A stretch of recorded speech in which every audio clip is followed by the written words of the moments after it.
Pronto, olá, boa tarde a todos, né? Vamos começar agora a live proposta para o dia de hoje, numa parceria do Ânima com o IPA Bahia, com o Instituto de Psicologia Analítica da Bahia, contando aqui com a presença da Nina Cunha. A professora Nina Cunha é psicóloga, especialista em psicopedagogia, analista do IPA Bahia, da AJB, Associação Junguiana do Brasil, e também da IAAP, a Internacional, coordenadora do NUVEL, é isso, Nina? Isso. NUVEL, do IPA Bahia, né? Núcleo de Estudos sobre Envelhecimento, membro do INSPIRE, Paliativistas. Inspire, perdão, Paliativistas. E está hoje com a gente aqui com a palestra Eros e Thanatos, relato de experiência na semi-UTI de um hospital geral. Então, essa live é feita numa parceria com o IPA Bahia. Nina, muito grato por ter aceitado o nosso convite aqui do Ânima, que é o grupo de estudo e pesquisa em psicologia junguiana aqui de Fortaleza. Tá? É um prazer lhe receber, poder contar com você nessa tarde para a gente compartilhar um pouco aí da teoria junguiana, do pensamento junguiano aplicado a hospitalar, né? Então, a palavra é sua, muito grato. Eu que agradeço, Farley, é um prazer imenso falar, né, sobre esse assunto. Para mim é muito importante e é muito gostoso, né? Eu vou relatar um pouquinho da minha experiência, de como tudo aconteceu, né? E a gente vai aí construindo juntos, tá? Eu queria começar com uma música para a gente ouvir nesse momento, refletir tudo isso que a gente está passando agora nesse momento no mundo, né, no Brasil e no mundo. Então, vamos ver se a gente consegue ouvir essa música.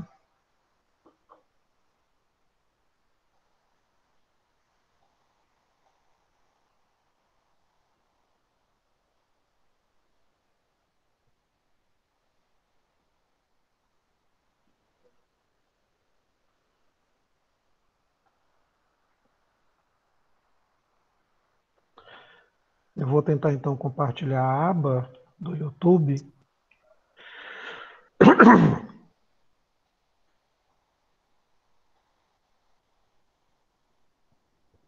Vocês estão vendo aí?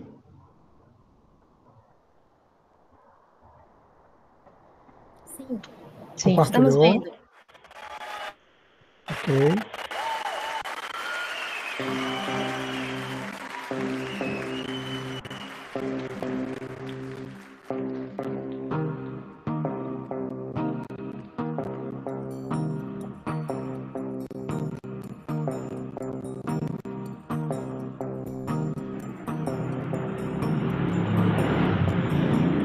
Existirmos, a que será que se destina?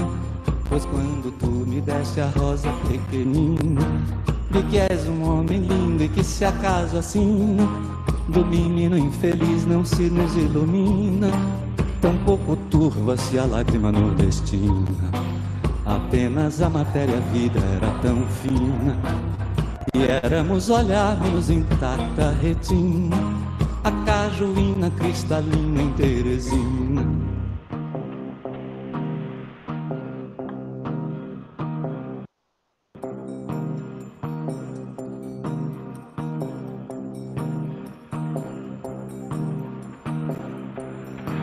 Existirmos, a que será que se destina? Pois quando tu me deste a rosa pequenina, vi que és um homem lindo e que se acaso assina do menino infeliz não se nos ilumina, tampouco turva-se a lágrima nordestina. Apenas a matéria-vida era tão fina e éramos olharmos intacta retina, a cajuína cristalina em Teresina. Tá bom, Farley. Muito obrigada. É isso, gente. Eu decidi começar com essa música para nos lembrarmos, né, que apenas a matéria-vida era tão fina, porque a gente se esquece tanto disso, né? A gente vive esse momento em que a gente é confrontado com tantas mortes, e aí eu vou voltar um pouquinho para a gente falar, voltar um pouco para ver como que isso aconteceu, né? Assim, por que a gente tem esse estranhamento à morte, né? Por que será que é tão difícil falar sobre a morte? Será medo? Será saudade?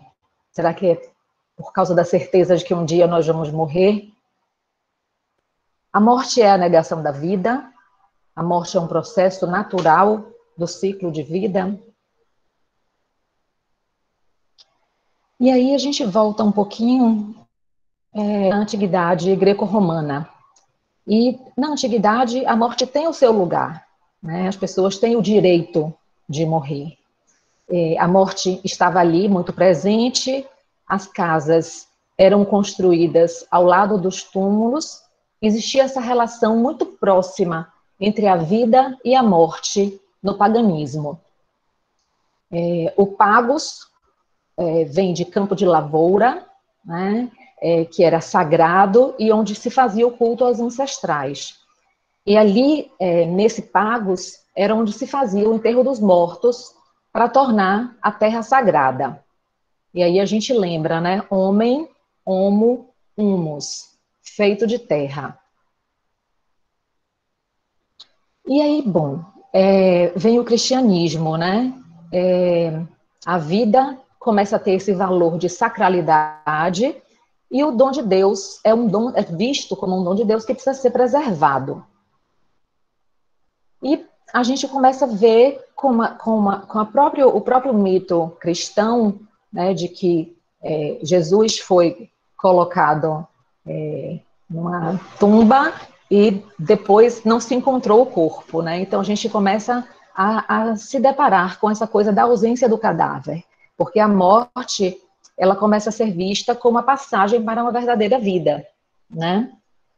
Que se a gente pensar é já um começo aí da negação da morte, né?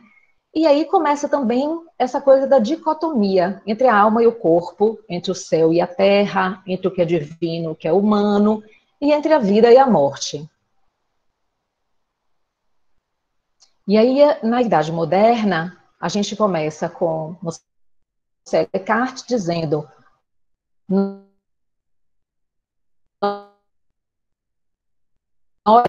e o homem se vê capaz de dominar tudo o que o cerca, controlar os fenômenos naturais e humanos, dotado de iniciativa, de poder de criação, e começa a ver esse fortalecimento de dualidades, que é o oposto, né, do que Jung diz, que a gente tem que, né, viver esta tensão entre os opostos. E a gente deixa de ser um todo, e a gente começa a ser corpo e alma, divino e humano, cultura e natureza, consciente e instinto, razão e paixões, vida e morte. E a gente vai, então, passando por esse processo lento e gradual do abandono da morte. La Rochefoucauld diz: não se pode olhar de frente nem o sol, nem a morte.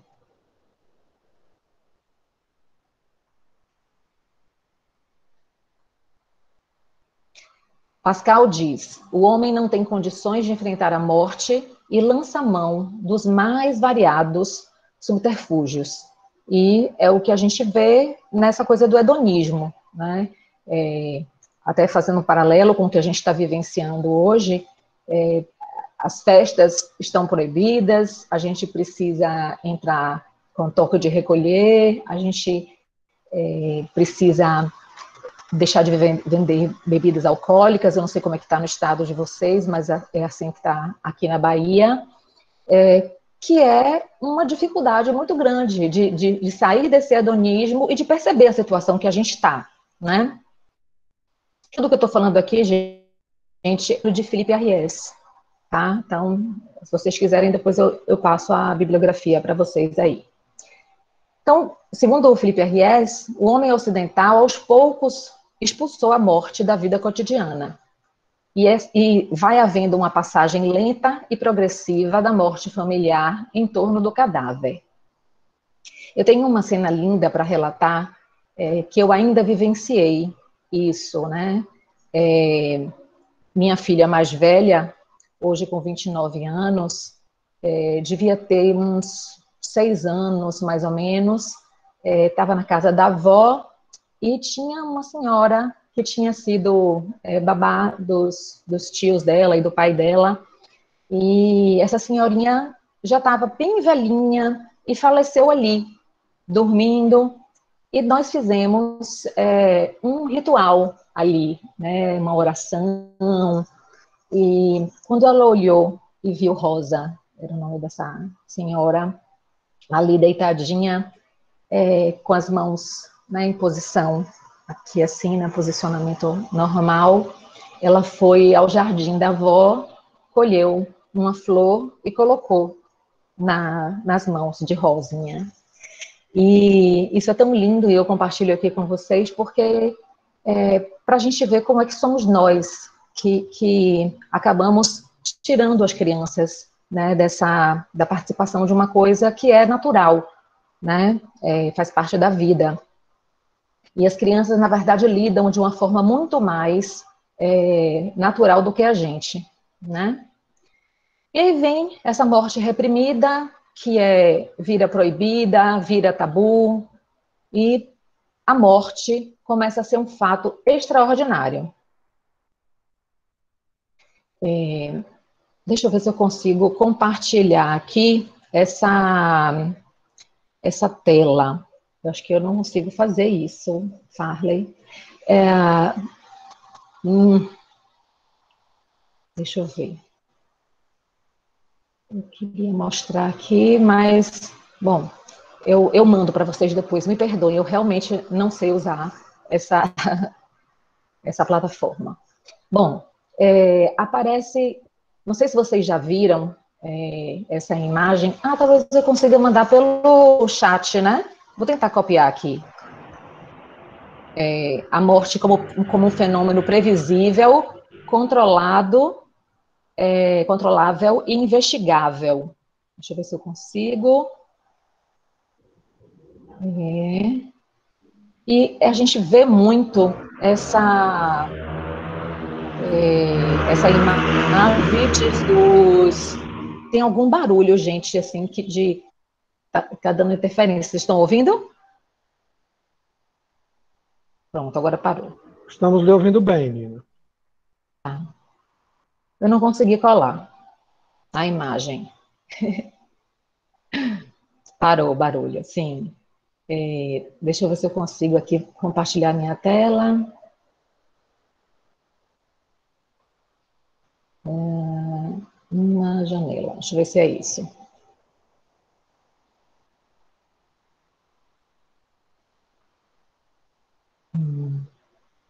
Não.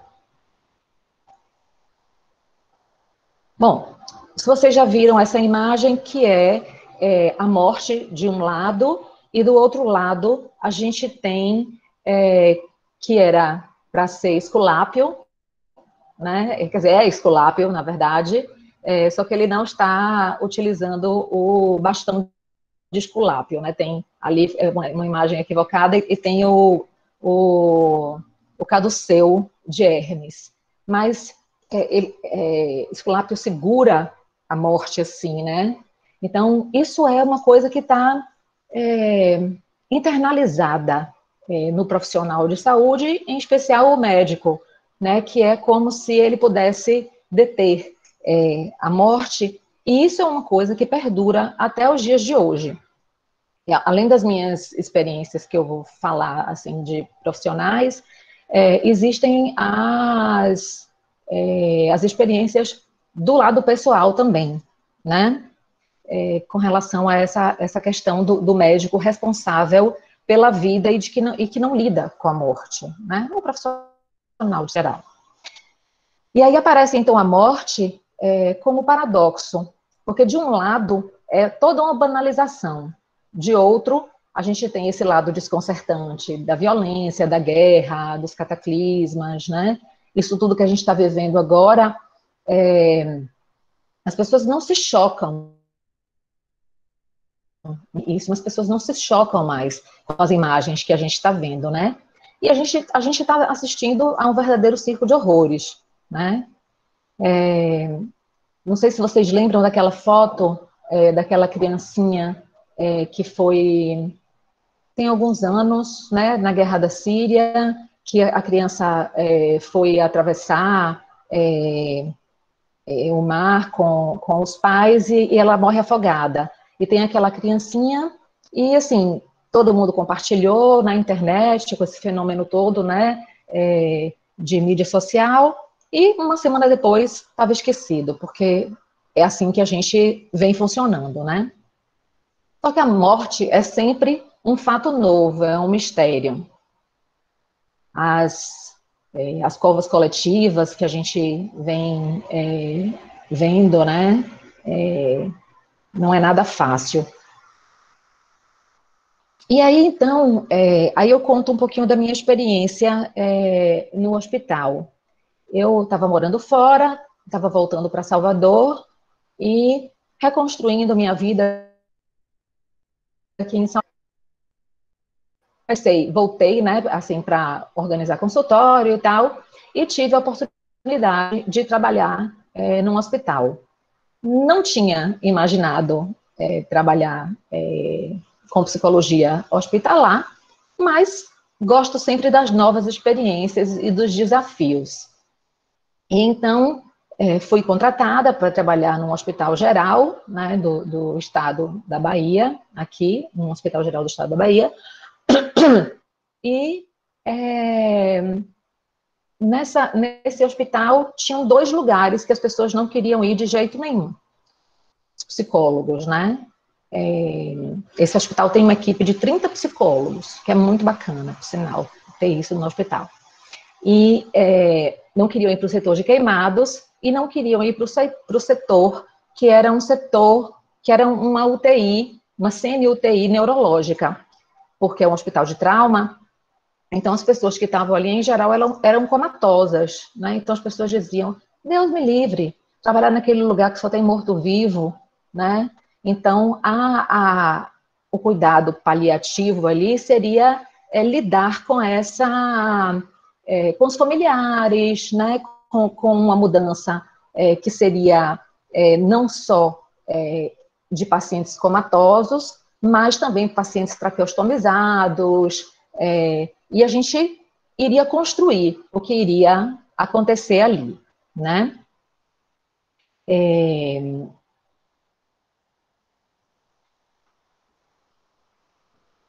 Então, quando eu cheguei lá, a gente estava começando, era um hospital que estava recém-inaugurado, uma ala do hospital estava recém-inaugurada, e em conjunto com a equipe de saúde, serviço social, os médicos que estavam à frente, né, dessa semi-UTI,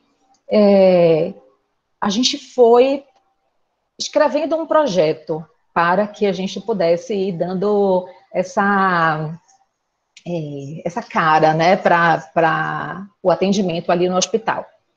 E aí, o que a gente tinha? A gente tinha a justificativa de ter um grande número de pacientes crônicos, com patologias neurológicas sequelares graves, com alto índice de limitação funcional permanente e complicações clínicas no decorrer do processo de internamento.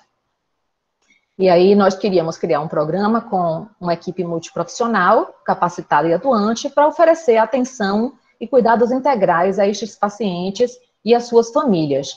Na época, ainda se tinha muito medo de falar de cuidados paliativos, e principalmente porque ainda se ligava muito a essa questão do paciente oncológico. E ainda, acreditem, existe isso porque eu tenho tido algumas dificuldades com familiares internados, e todas as vezes que eu falo sobre cuidados paliativos, sempre as pessoas acham que tem que ser um paciente oncológico, né?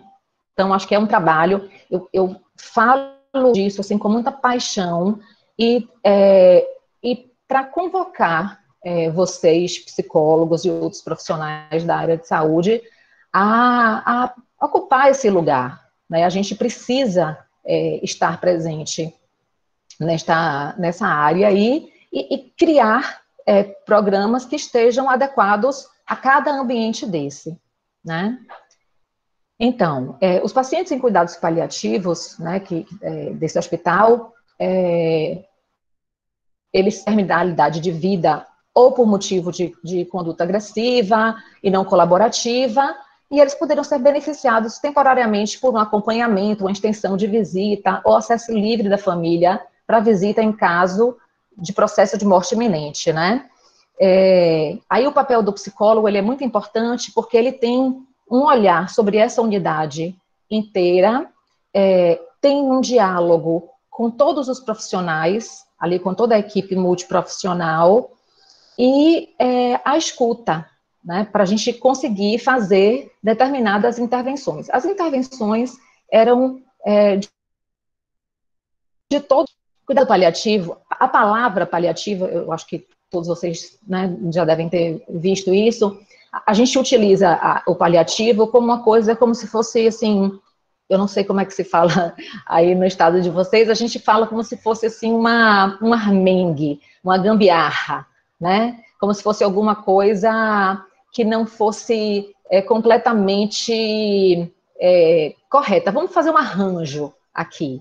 Mas, na verdade, o paliativo vem de pallium, que seria um manto de proteção, né? E que eu não vou falar sobre esse processo todo, que é uma coisa muito fácil de vocês encontrarem na internet, no manual de cuidados paliativos, né? Toda a história, né, com Sanders trazendo o conceito de dor total, o trabalho de Kubler-Ross também, acho que isso é bem importante que vocês vejam.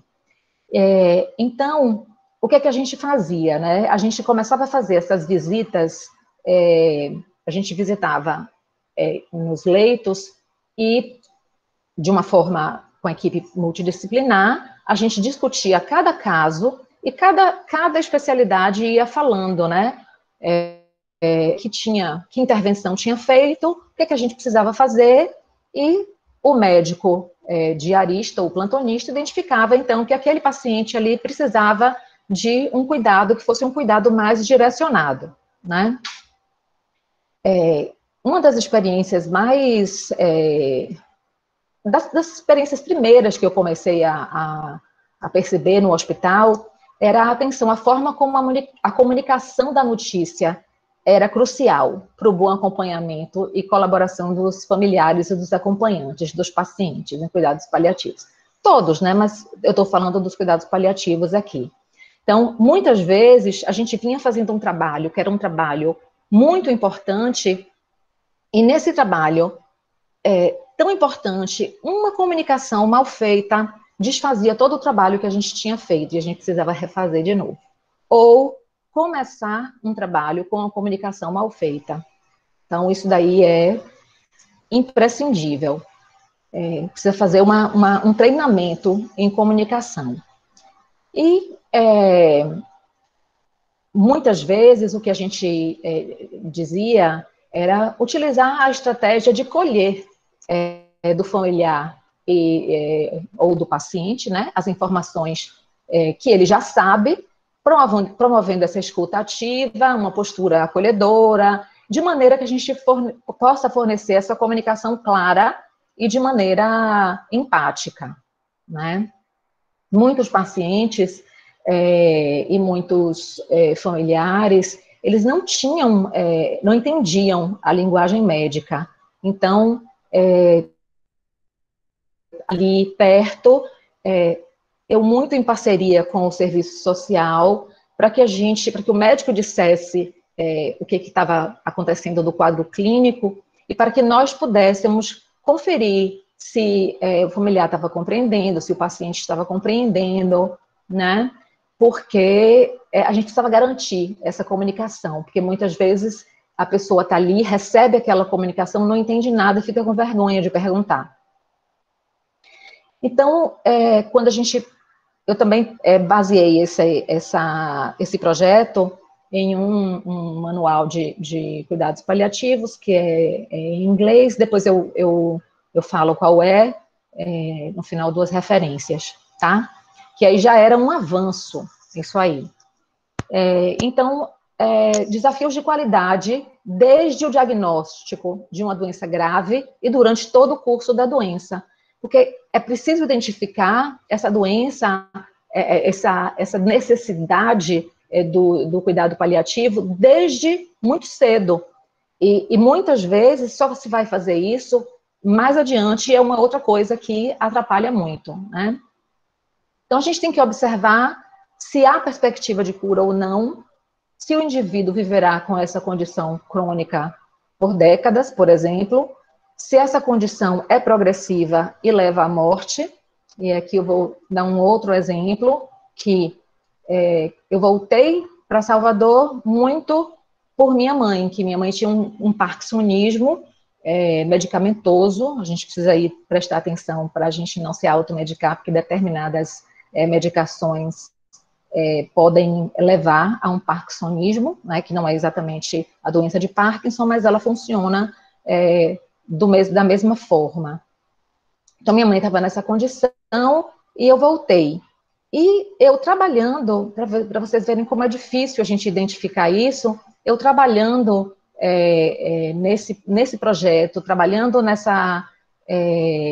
naquele ambiente ali, uma vez eu comecei a discutir, né, com os médicos o caso de minha mãe, porque minha mãe teve que ser internada algumas vezes, e aí um dos médicos me disse, mas menina, sua mãe é paciente de cuidado paliativo. Aí eu falei, nossa, mas é? E eu não tinha me dado conta daquilo, né, porque as demências, ainda naquela época, não eram olhadas dessa forma, né, e ainda, em muitos casos, como eu disse a vocês, ainda não é. Depois vocês me contam aí como é que é a experiência de vocês, mas infelizmente ainda não é.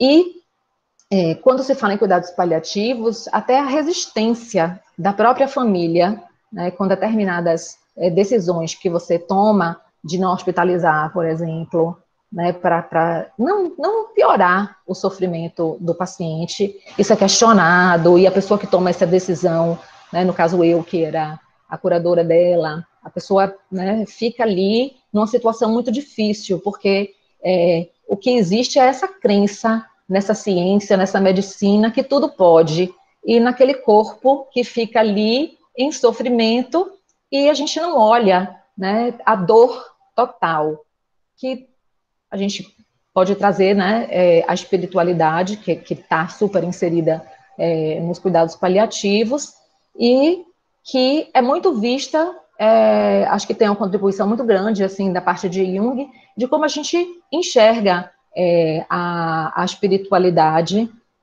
nesse processo todo aí, né?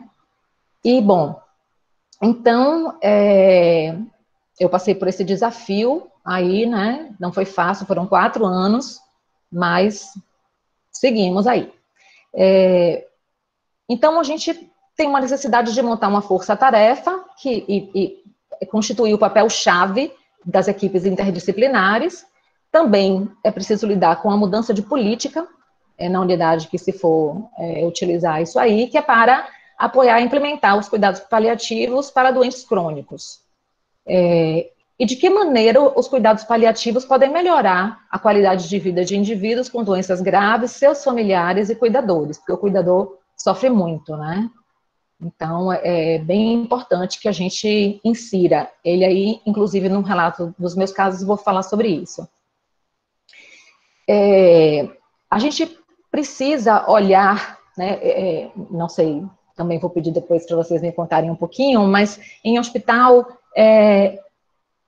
alguns profissionais ainda tendem a dizer assim, né, o leito 18, o leito 20, como é que está o leito 20? E não chamar o nome. Às vezes é difícil, porque tem uma rotatividade grande e tal, mas é importante, principalmente se o familiar está ali perto, né, escutar que o seu ente querido ali é um leito 18, em vez de dizer que é um Francisco da Silva, né, é diferente, muito diferente. E o que eu costumava fazer muito, E aí, de novo, eu vou trazer Jung com a criatividade, né? Com Jung, ele vê a criatividade como instinto. Então, eu precisava montar uma estratégia assim na minha cabeça, a cada paciente que eu conhecia, a cada família que eu conhecia, e inventar mesmo, né, a abordagem diante daquela história que acontecia ali, eu junto com a equipe, né? E aí, quando às vezes o familiar estava ali no horário de visita, eu vinha, chegava perto, a pessoa estava ali, o paciente comatoso, e o familiar olhando, e aí eu dizia assim, começava a perguntar, né? E aí, seu Francisco, como é que é? Me conta um pouquinho dele. O que ele faz? E sempre com cuidado de utilizar no presente, porque aquela pessoa ainda estava ali viva, né? Como é que ele é? Me conta a história dele. Então as pessoas iam contando aquilo ali, e eu acho que aquilo ajudava, sabe, a começar esse processo de elaboração, né, do luto. E, enfim, eu acho que a gente tem que prestar muita atenção nisso, né? E é uma coisa que a gente tem vivido. Tem um atendimento recente que eu fiz, teve outros também, mas esse é muito recente, assim, foi uma morte por Covid, e a gente sabe o que acontece, né? A pessoa não vê o corpo, não vê a pessoa morre sozinha no hospital, a gente não vê o corpo, não tem funeral, como é que a gente ritualiza isso? Então, com os meus pacientes na clínica, eu busco ouvir a história desse ente querido que morreu, né? E vou buscando tentar alguma coisa que seja, que faça sentido para que a gente crie um ritual que a pessoa possa fazer e queira fazer, né? Então, nesse atendimento muito recente, tinha uma coisa que a familiar que morreu gostava de fazer com as irmãs. E eu sugeri, o que você acha de se fazer por internet uma reunião com os familiares, e como forma da gente ritualizar isso, que tal fazer essa tal coisa que a sua irmã gostava? E a pessoa ficou muito comovida, e foi bastante interessante como isso aconteceu, né? Já utilizei algumas vezes. E aí, voltando, né? A equipe toda é muito importante, né? Nesse ambiente hospitalar. E eu sempre batia muito nessa coisa de treinar a equipe, que deveria ser assim, deveria ter o psicólogo da unidade, e deveria ter um psicólogo, uma equipe, né, de psicólogos fora, para que pudesse trabalhar com a equipe toda, inclusive com o psicólogo que está ali atendendo, e que também sofre, né, no encontro com aqueles pacientes, com os familiares, ali. Mas não tinha isso, então eu ia ali procurando aqui e ali, de um lugar que precisava tanto, porque como é um hospital de trauma, então o fisioterapeuta fica muito próximo também do paciente, e às vezes o fisioterapeuta dizia, eu não aguento mais atender esse paciente, então eu tinha que parar e escutar esse fisioterapeuta, e atender, e acompanhar um pouco, né, e junto. Então, por isso que eu digo que a gente precisa ver, identificar, e a gente ver onde que a gente vai atuar, especificamente, de acordo com cada caso específico, né? E a gente vai identificando, né, dentro da equipe, quem é que pode ajudar a gente, os técnicos de enfermagem, importantíssimos, né, estão ali sempre com o paciente, com o familiar. Então, é preciso ter esse olhar de parceria ali. Então, olhando com as habilidades corretas, com compaixão, com empatia, para a gente conseguir assegurar essa eficácia, né, do programa de cuidados paliativos. Então, acho que eu já falei sobre isso, né? Um plano de cuidado individualizado, que requer uma gama de opções, a depender do paciente e da sua família, né? E entender que as pessoas são mais importantes do que os modelos médicos. Então, a gente precisa modificar aquela cultura organizacional. Minha mãe, nesses inúmeros internamentos que ela teve, de uma maneira muito interessante, nos hospitais particulares, eu não via isso. Nos hospitais particulares, pelo menos aqui em Salvador, só existe na ala, ou na UTI, ou na ala de oncologia. Então, todas as vezes que eu precisava de alguma coisa, de trocar com os profissionais e pedir que tivessem mais horários de visita, ou coisas que eu achava que fossem importantes, era sempre muita luta, né? Agora eu estou com meu irmão, ele está entrando no terceiro mês de hospitalização, em um hospital aqui também, e toda hora eu faço uma intervenção diferente, né? É muito sofrido, muito difícil, mas eu acredito também que isso eu encaro como uma bandeira, assim, para a gente levantar, sabe? A gente precisa levantar essa bandeira dos cuidados paliativos.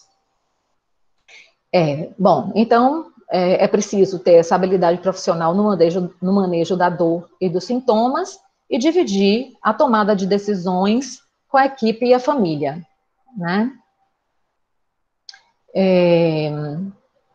E pensar nesse paciente não só no seu quadro clínico individualmente, mas colocar em grupos de riscos bem definidos, promover cuidados pessoais. Cuidados pessoais é uma coisa, assim, vital nessa unidade, por exemplo, que eu observava, né? Uma mãe que chegasse e encontrasse um filho comatoso ali, mas com uma fralda completamente cheia, né, naquela situação higiênica precaríssima, aquilo era extremamente desorganizador para aquela mãe. Então, não tem porquê a gente passar por uma coisa como essa, porque não estava faltando profissional, a gente sabia que existia, que ali, aquele era o horário da visita, então podia se fazer um planejamento para isso. Então, isso também era uma intervenção. Pensando nessa coisa que o melhor cuidado é sempre voltado para o paciente, né? E integra as preferências pessoais e da família, porque uma das coisas é que aqueles pacientes que estavam ali comatosos, eles tinham muita intervenção neles. Então, eles eram furados todos os dias, havia invasões, né, no corpo desse paciente o tempo inteiro. E quem não teve experiência no hospital, não sei se sabe disso, acha que muitas vezes aquela pessoa ali não está sentindo nada. E o monitor está ali e mostra uma taquicardia, por exemplo, né, um batimento mais acelerado, ou uma pressão mais aumentada, e é uma indicação de dor, né? Então, é preciso que a gente atente para isso, e também para que não fique esse paciente sendo ali levado uma vida inteira daquele paciente no hospital, porque o familiar não consegue deixar aquele paciente morrer, e é preciso que a gente deixe morrer, porque é sofrimento, né?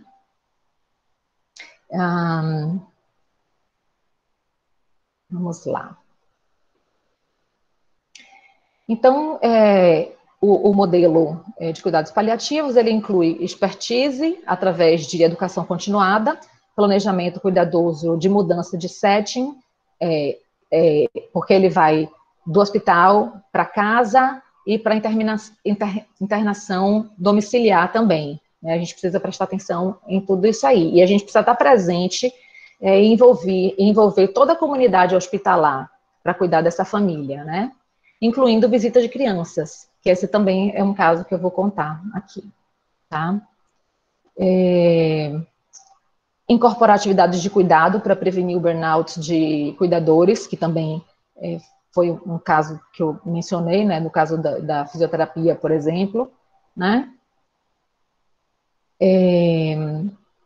Entender que o acolhimento pode ser feito com um olhar, com um leve toque no ombro, até mesmo com um silêncio respeitoso. Atentar para limites de compreensão de quem está escutando, como eu falei, né? A gente precisa traduzir a linguagem, né? Expressões faciais e postura de corpo são extremamente importantes na comunicação com a família, né? Então, às vezes você está atendendo um familiar e estão fazendo um procedimento, é preciso fazer o procedimento ali na hora, então não dá para fazer um procedimento, uma expressão facial de nojo, ou estar com uma postura, né, de corpo, que você mostra que você está fechado. Aí, após a comunicação de uma má notícia, quando o médico diz, olha, a gente não tem mais para onde ir aqui, agora a gente vai desinvadir, né? O familiar, o acompanhante pode entrar em negação, fantasiar e projetar sua dor em quem comunicou a má notícia. Né? É um comportamento que é inconsciente e não é pessoal, mas ele vai ali e agride o médico, que é quem, em geral, dá essa notícia aí. Então, a gente precisa estar perto para que a gente possa mediar isso e compreender que isso daí faz parte do processo, né? Então, o uso do bom senso é essencial nesse momento da intervenção, né? E às vezes a gente precisa só ficar acolhendo em silêncio. Porque é bem de médico, eu estou com o meu projeto aqui, tá? Por isso que eu estou escolhendo aqui.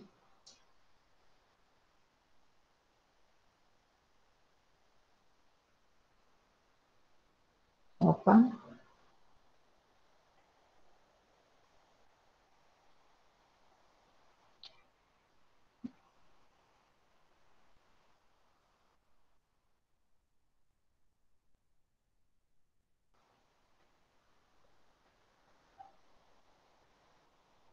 Isso já vem mudando, tá, gente? Como eu disse, tem alguma mudança já em andamento, e isso já consta aí do Diário Oficial, né, de algumas leis que a gente já tem. A gente precisa saber e correr atrás disso aí.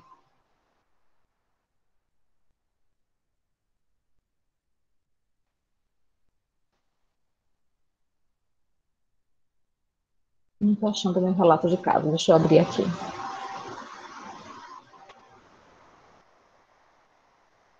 Vou começar, enquanto eu espero aqui abrir, vou começar contando, então, mais ou menos do que acontecia, né, lá, do tipo de paciente que a gente tinha. Então, tinha um paciente que ele era pai de um rapaz mais velho, aí abriu aqui, pronto, paciente de 54 anos, que tinha uma lesão na cervical por um acidente, né, que fica paraplégico, tetraplégico, na verdade, né, ele evolui bem e está lúcido. E aí esse filho vinha sempre visitá-lo, e ele tinha um filho mais novo e uma neta que queriam vir visitar. Mas imagina, um hospital geral, um hospital que é uma enfermaria, então tinham 4 ou 5 leitos, assim, as pessoas todas ligadas a fios, etc. Então, como levar, né? Um tinha 10 anos e a outra tinha 12. Então, como levar essa criança para ali? A gente discutia e a gente acreditava que aquilo seria bom para o paciente e também para as crianças, para a gente aproximar, como eu falei, né? Dessa realidade que o avô e o pai, né, deles estava. E era um prognóstico, inclusive, bom. Ele estava evoluindo lúcido para sair do hospital. E, então, fizemos entrevista, trabalhamos com as crianças, fizemos toda a preparação para a visita, para que tipo de ambiente eles encontrariam, para os aparelhos, para a proteção do familiar e do paciente. E essas crianças foram lá e levaram fotos, bilhetes Então, tinha toda assim na cama do paciente, ele podia ver, né, colocaram de um jeito que ele podia ver esses bilhetinhos e essas fotos. E foi muito lindo. Eles foram umas 2 ou 3 vezes. E esse paciente com prognóstico de alta acabou evoluindo para o óbito, né? Então, imagina se a gente não tivesse conseguido fazer essa intervenção. Teria sido bastante difícil, né, para esses familiares. Tinha um outro caso que eu também acho interessante que a gente discuta, era o caso de um paciente com 20 anos, comatoso e vítima de queda em uma brincadeira com amigos. Então, você imagina, você tem um filho jovem, forte, sadio, ele sai, e aí, numa brincadeira com os amigos, ele bate a cabeça no paralelepípedo, né? E ali ele tem um esmagamento, assim, do crânio e toda um dano muito grande ali, né? E aí você recebe uma ligação e seu filho, de repente, está naquela situação. Então, a mãe chega em negação, com dificuldade de aderir ao plano de cuidados, e a fantasia dela era sempre assim: eu quero fazer tudo o que eu puder para o meu filho, porque ela achava que se ela aceitasse cuidados paliativos, ela estaria abandonando, né? E isso acontecia muitas vezes porque até as próprias pessoas, até por motivos religiosos, muitas vezes, os próprios técnicos ou enfermeiros, ou pessoas que estavam mais próximas ali, a gente fazia o trabalho e às vezes eles desfaziam, porque eles não acreditavam, né? E eles diziam, não faça isso não, olha, cuidado paliativo é deixar para morrer, vai deixar seu filho para morrer. E não se adianta, né? A gente, na verdade, lida com a ortotanásia, né, que é assim a morte correta. Ninguém vai apressar a morte, mas também quando você prolonga a vida de uma pessoa em sofrimento, isso também é uma distanásia, né? Então não pode ser nenhuma coisa nem a outra, tem que ser uma ortotanásia. Um outro caso foi um jovem de 23 anos, comatoso, acidente de moto, e a tia, muito religiosa, ela acreditava que precisava utilizar rituais da sua religião para que o sobrinho melhorasse. Mas ela não dizia exatamente o que era, né? E a gente fazia o acompanhamento para a realização desse ritual, né? Ela ia lá, cantava cânticos de louvor e tal, e a gente ficava ali em respeito, né, junto dela, acompanhando e tal. E um dia ela diz, né, qual é a grande dificuldade dela, era que ele tinha entrado naquele estado envolvido com drogas, tinha sido um acidente de moto, e de trabalho, inclusive, mas como ele estava utilizando drogas, ela achava que ele estava longe de Deus e que ele ia para o inferno. Então, ela fazia aquilo que era uma forma de... ela acreditava que ele estaria ouvindo e que ele seria salvo ali. E a gente, claro, né, a gente sempre escutava, perguntava sempre qual era a religião do acompanhante ou do familiar ou do paciente. Para aquele paciente, inclusive, que eu falei do neto do filho e da neta, quando ele foi evoluindo já para cuidados finais, ele pediu, né, um padre, e a gente levou o padre lá, e fizemos uma missa e tal. Então, a gente sempre tinha todo esse cuidado de poder fazer o que fosse importante para cada família, né, na sua religião. Tem um outro caso, que era uma senhora vítima de AVC, comatosa, e a filha, quando eu comecei a acompanhar, a filha já acompanhava essa senhora há mais de um ano lá. quase todos os dias. A menina não tinha vida, era uma menina muito jovem, de 20 e poucos anos, e a minha intervenção era diminuir o número de vezes do acompanhamento dessa moça, revezando com outros familiares, porque ela tinha saído completamente da vida pessoal e da vida profissional, tinha se retirado de lá. E então a gente foi trabalhando, fazia atendimentos constantes com ela, para que ela pudesse trabalhar. Ela sentia uma responsabilidade, uma culpa muito grande, né? E há culpas bobas, né? Por causa de uma briga, bobas na nossa,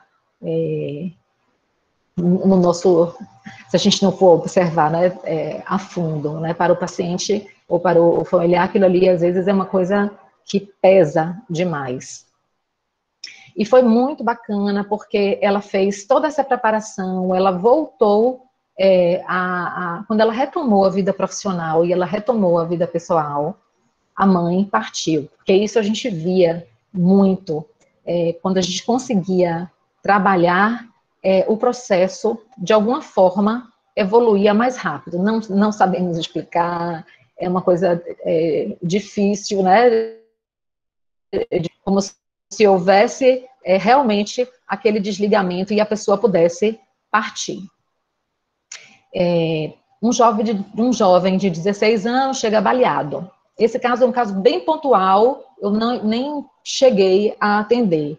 Mas, de novo, a gente voltando assim para aquela coisa da equipe estar em sintonia e de você ter a criatividade para você, naquele momento, fazer uma intervenção que seja uma intervenção importante, né? Esse jovem de 16 anos chega baleado, a mãe recebe um telefonema, quando ela descobre, ele já está lá nesse hospital, e a mãe tinha acabado de entrar na enfermaria, e estávamos eu, o médico acompanhante dele, e uma fisioterapeuta. E aí o filho tem uma parada cardiorrespiratória. Só que ele estava com ventilação mecânica, então parecia que ele estava respirando, né? E a gente se olhou assim na hora, né? Eu fiz um olhar assim para a fisioterapeuta, ela entendeu imediatamente, desligou o monitor e o médico foi, explicou que o quadro era grave, fez toda a comunicação de uma forma muito bacana, muito acolhedora, e a gente perguntou se ela tinha alguma religião, ela dizia que sim. Eu me lembro que era uma senhora muito magrinha, assim, jovenzinha, eu estou chamando de senhora, mas era uma menina, praticamente, sabe? Muito magrinha, e ela desfalecia, assim, eu tive que segurar aqui, para que ela não caísse, né?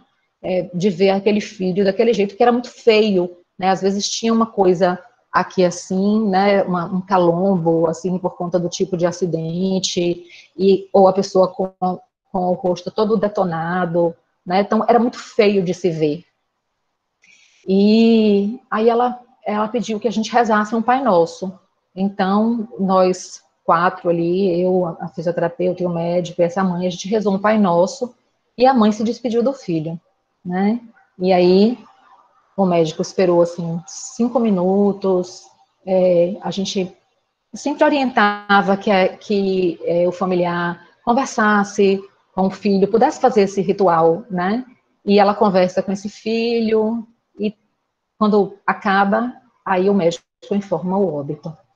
Então, acho que esses casos aí foram casos que me marcaram muito. E é isso, assim, eu trouxe um pouquinho dessa experiência minha aí, e estou aqui agora, queria ouvir vocês um pouquinho. Ok, Nina, muito grato pela explanação, pelos casos, que sempre são muito ricos, né? A gente sempre que tem a oportunidade de trabalhar o conhecimento com essa experiência viva é sempre muito rico, né? Então, a gente está abrindo aí para perguntas, vocês fiquem à vontade para fazer perguntas aí à Nina. Enquanto vocês escrevem, eu vou aproveitar para lhe fazer, para estrear, lhe fazendo uma pergunta. A gente está completando, ou foi ontem, ou é hoje, né, a data de 1 ano da primeira morte por Covid aqui no Brasil. E já ultrapassamos aí 270 mil mortos, né? Então, uma coisa, você tocou um pouco no quanto é complicado todo esse problema, justamente por conta da quebra dos rituais para os familiares, né? Você tem sentido isso também, essa angústia toda, no seu próprio consultório, no relato dos pacientes, não necessariamente no hospital, mas como você tem ouvido isso na tua prática clínica? Então, na minha prática clínica, esse último caso que eu falei, né, foi um caso da clínica. Eu tenho tido muitos casos da clínica, mas esse que eu falei que a gente, eu peço para contar a história do paciente não, do familiar, né, que o paciente me conte a história do familiar e que a gente juntos possa descobrir alguma coisa que a gente possa fazer para ritualizar aquele ritual, né, do sepultamento, do funeral que não foi vivido. Então, tenho visto, e essa segunda onda está muito mais difícil e muito mais pesada do que da primeira vez, né? E eu tenho alguns profissionais de saúde que estão realmente, médicos, enfermeiros, estão realmente muito cansados, e é um desespero muito grande. Eu li agora que os profissionais de enfermagem estão entre os que mais se contaminam e mais se vitimam também, né? Então, assim, eu creio que para você que está no hospital, você falou que tem uma equipe de 30 profissionais de psicólogos, né? A gente também às vezes fala pouco também do que é o sofrimento para o profissional. Sim. Enfermeiros, médicos, a exaustão. E uma coisa que, digamos assim, é um grande fantasma para o profissional também. A perda do paciente, quer dizer, o paciente falecer nas mãos do profissional, sempre traz muito uma sensação de fracasso muito grande no profissional, que é difícil às vezes viver.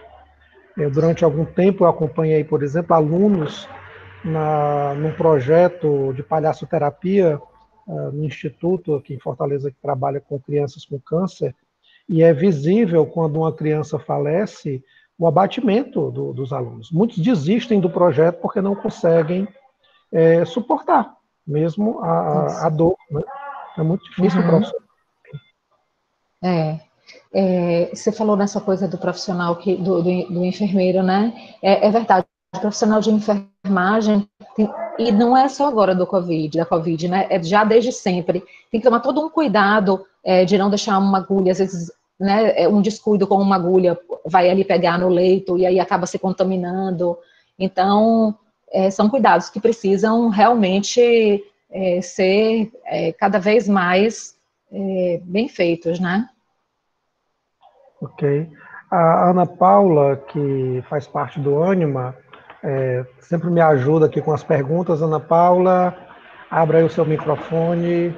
Nós temos 3 Oi, perguntas professor, boa aqui. tarde. Boa Boa tarde. tarde, Nina. Oi, boa tarde, Ana. Muito obrigada pela palestra, por esse momento de encontro, de aprendizado com você. Em nome do Eu Ânimo, eu que agradeço. agradeço. E na figura do professor Farley também agradecemos. Foi um momento de muito aprendizado, particularmente falando, é uma área pela qual me interesso muito. E esse momento, né, que nós estamos atravessando de uma situação tão grave, traz esse chamamento e é muito importante para a gente estar te ouvindo. Então, Nina, eu vou fazer aqui as perguntas que os alunos fizeram no chat. Temos uma pergunta da Sandra Paula, que ela, né, fez para você. Para alguns, o luto já é vivido durante o tratamento? Sim. Sim. É importante, por isso que a gente precisa ter esse diagnóstico precoce, assim, esse prognóstico, né, precoce, para que a gente possa já ir trabalhando e que isso fique menos complicado, né, de se dar. Porque quanto mais tarde a gente vai fazer essa intervenção, mais difícil é. Nina, a Júlia Farad pergunta para você. Boa tarde. Nina, você pode tirar uma dúvida, por favor? De que forma a psicologia analítica pode ser aplicada ao contexto hospitalar? Então, no contexto hospitalar, você pode trabalhar com qualquer abordagem, né? Então, cada um vai trabalhar dentro da sua abordagem. Para mim, o que ficou muito claro era que eu podia, eu lançava mão desse embasamento teórico de como que Jung vê a espiritualidade dentro dessa totalidade, né? Eu, pessoalmente, não tenho nenhuma religião, mas eu precisava fazer esse trabalho comigo mesma, de uma abertura a todas as religiões e que eu pudesse estar junto com a família e com o paciente no que ele precisasse ali. E de fazer também essa ponte com os profissionais que estavam ali, porque muitas vezes o profissional que está ali perto não concorda com aquele tipo de religião. Uma das religiões, por exemplo, que é hoje em dia muito difícil, é o candomblé, né? Então, existem alguns rituais de candomblé e as pessoas meio que torcem né, não gostam né, torcem a boca assim para fazer um ritual de candomblé ali. Então, eu precisava atuar mostrando que a espiritualidade é uma coisa que não tem a ver com a religião especificamente, e que a gente precisava respeitar todo aquele universo, né, do paciente e da família. Na minha vivência, não, mas tinha uma outra profissional da psicologia analítica que trabalhava na parte de pediatria, então ela trabalhava muito com recursos expressivos. Então é possível, sim, trazer os recursos da psicologia analítica para o contexto hospitalar. Perfeito, Nina. A Luísa Sampaio lhe pergunta: existem redes de apoio para os profissionais de saúde no próprio hospital? Então, infelizmente, não. Porque a gente deveria ter o profissional que está ali, né, na linha de frente, e deveria ter uma equipe de fora, né, que fosse essa equipe que cuidasse, olhasse como um todo, né, que não tivesse envolvido ali com aqueles profissionais. Nina, agora a pergunta é minha, tá? Parafraseando, eu queria muito poder te escutar, né? Parafraseando a Ana Cláudia Sampaio, eu queria te perguntar se a morte é um dia que vale a pena viver, dentro dessa experiência que você tem tido esses anos todos em cuidados paliativos. Nossa, Ana, é uma coisa assim, você fala e eu me sinto, eu fico muito sensibilizada, porque uma coisa que quem trabalha na linha de frente, né, com o paciente em cuidados paliativos, quando a gente sabe que o médico vai avisando, né, olha, pode ser aí a qualquer momento. Então, você tem um plantão naquela semana, que vai ser o plantão que vai ser na terça ou na quinta. Então, você fica ali torcendo para que você possa participar daquele momento, né? Para que você possa estar ali, para você poder fazer todo o processo, do início até o fim, né? Eu consegui fazer alguns e ficava... aquilo me tocou muito, assistir a algumas partidas. É difícil de explicar, porque é uma coisa que você precisa sentir ali, né? Você sabe que você veio acompanhando aquele paciente, né, até o fim ali, e é um momento único. Quando a gente não está presente, a gente sofre. Eu posso imaginar, Nina, e a gente percebe isso na emoção que você coloca nas palavras. É muito bonito o seu trabalho, realmente é emocionante poder te acompanhar falando, e é um aprendizado muito grande para quem está ouvindo. Nina, a gente ainda tem tempo para uma pergunta? A Pois Lene não. fez aqui no chat. Como você vê a psicopedagogia hospitalar? Eu não conheço a psicopedagogia hospitalar porque eu já me afastei da psicopedagogia faz um tempo. Mas eu acredito, eu vejo assim, nesse hospital que eu não trabalho mais lá, tá? Nesse hospital que eu trabalhei, a gente tinha toda uma equipe multiprofissional com TO, com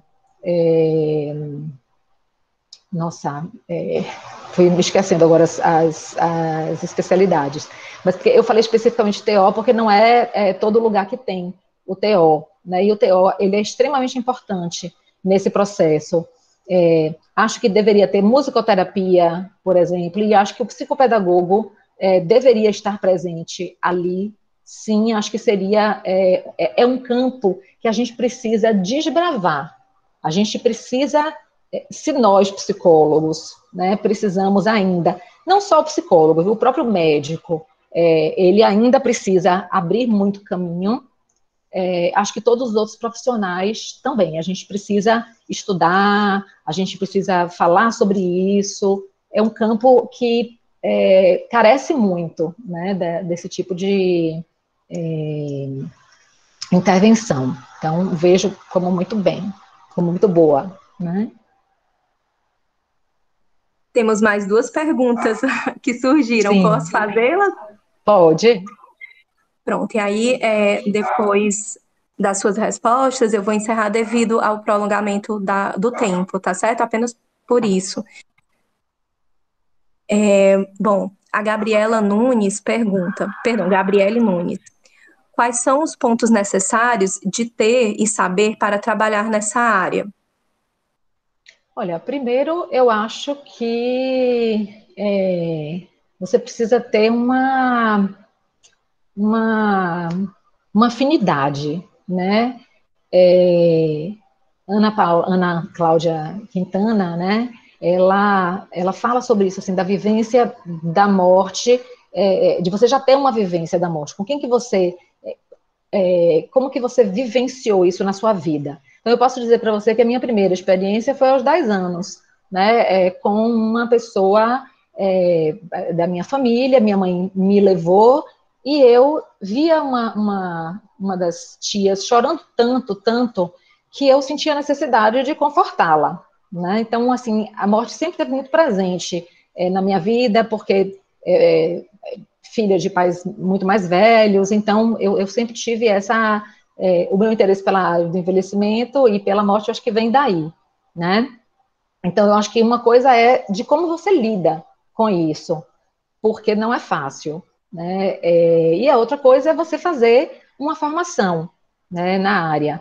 Eu não tenho formação na área, mas estou muito engajada, sempre lendo textos, né? Tem muita coisa já nessa área e você encontra muita coisa na internet. Mas tem vários institutos que dão formações, apesar das formações serem bastante caras, né? Mas acho que é importante investir. Nina, o Pedro Costa pergunta, boa tarde, Nina, muito obrigado pela partilha. E considerando a psicologia complexa, teria alguma recomendação de texto sobre interlocuções dela com o campo hospitalar? Sim, eu posso compartilhar a minha bibliografia aí com vocês, eu passo para vocês e vocês podem partilhar, pode ser? Você pode me passar no grupo no WhatsApp, Nina, e eu repasso para o Pronto, grupo, né? Divulgo com o grupo. pronto.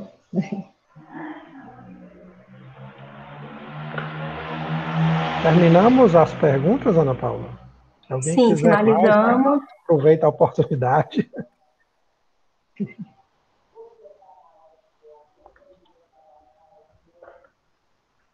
Então é isso. Gente, muito grato a todos que fizeram parte da live. Nina, muitíssimo obrigado mais uma vez por ter aceito o convite, né, nessa parceria que a gente fez aí com a Nina Cunha, o IPA Bahia e o Anima, que é um grupo de estudo e pesquisa em psicologia junguiana aqui de Fortaleza. Gente, com permissão da Nina também, essa live está gravada e vai ficar disponibilizada no YouTube do Ânima, tá? No canal do YouTube, para quem quiser assistir mais uma vez.